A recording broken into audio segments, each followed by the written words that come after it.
¿Cómo nos habla Dios? ¿Cuántas veces te ha pasado que quieres saber cuál es la voluntad de Dios para cierto asunto y no sabes qué hacer? Es importante conocer bien cuándo es Dios quien nos habla y cuándo somos dirigidos por nuestros propios pensamientos. Aprende hoy a cómo lograrlo. Bienvenido y bienvenida a este devocional que tiene la intención de acercarte un poco más al conocimiento de la palabra de Dios y cómo aplicarla cada día. Hoy aprenderemos algo tan importante como lo es aprender a conocer la voz de Dios para hacer su voluntad. Leamos Romanos 8, versículo 16.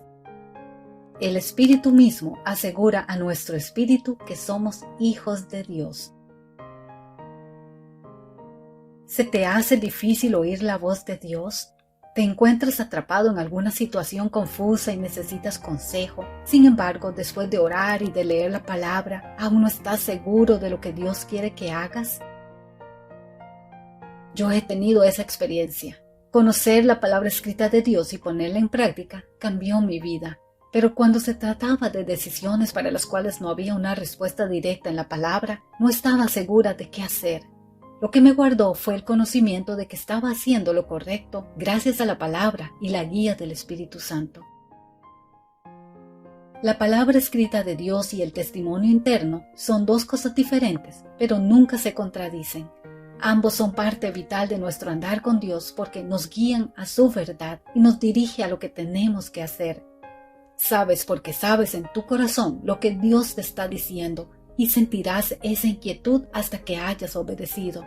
Luego habrá paz y no confusión o frustración. Un ejemplo es cuando Dios esperaba que Israel obedeciera su palabra escrita, pero también les dijo, obedeced mi voz. Eso está en Jeremías 7:23, porque quería que conocieran su voluntad en situaciones específicas. Eso sucedió cuando Israel conquistó Jericó. El pueblo obedeció la voz de Dios. De otra manera, ¿de dónde más hubieran sacado ese extraño plan de batalla? No estaba en la ley de Moisés, y a nadie jamás se le hubiera ocurrido que marchar 7 días alrededor de la ciudad sería una gran estrategia militar. Pero, ¿cómo nos habla Dios? ¿Nos grita desde el cielo? ¿Habla de forma audible? En la Biblia menciona varias historias en donde Dios se manifiesta por medio de personas o ángeles, y aún hoy Él se puede manifestar así. Pero la mayoría del tiempo, el Espíritu Santo es quien dará testimonio a nuestro espíritu, tal como lo dice Romanos 8. Eso significa que las instrucciones de Dios, la mayoría de veces, vienen de adentro, no de afuera. A veces, cuando oigas la voz de Dios, quizás digas, Señor, ¿soy yo o eres tú? Eso se debe a que Dios por lo general no pone de forma directa pensamientos en tu mente, sino que habla a tu espíritu, y éste convierte la voz de Dios en pensamientos. Recuerda, lo que Dios nos habla nunca se opondrá a su palabra y nos dará paz y seguridad. Empieza hoy a prestar atención al testimonio, al conocimiento, al consejo y a la voz apacible que sientes dentro tuyo. Si parece que es su voz, no te sorprendas. Es su voz, es tu espíritu que está siendo aconsejado por el Espíritu de Dios. Cuando naciste de nuevo, tu espíritu se convirtió en un consejero seguro porque renació del Espíritu de Dios.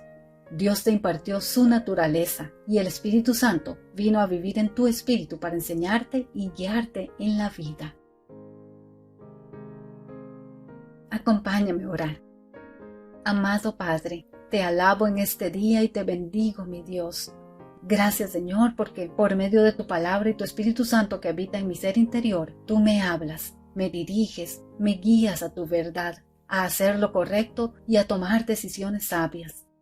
Ayúdame a distinguir tu voz siempre por encima de mis propios pensamientos o el ruido de tantas distracciones que muchas veces opacan tu voz.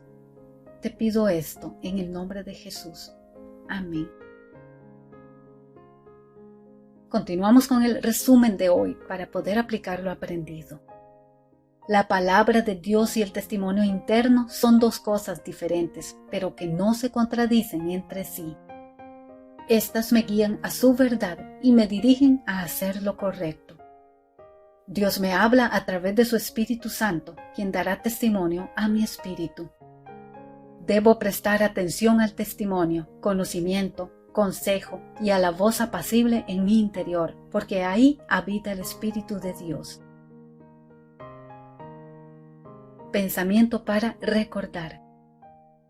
La palabra de Dios y el testimonio interno son la forma de saber la voluntad de Dios. No es una cuestión de capacidad, a veces solo se trata de detenerse a escuchar. Nuestros oídos se han acostumbrado tanto a escuchar otras voces que a veces olvidamos que la voz más importante, la que merece nuestra atención no dividida, es la voz de Dios. Te invito a continuar con esta enseñanza llamada Aprendiendo a reconocer la voz de Dios. Esta complementa aún más lo que vimos hoy con un enfoque diferente, así que sigue aprendiendo. Bendiciones de lo alto para ti en este día. Gracias por ver este devocional. Hasta pronto.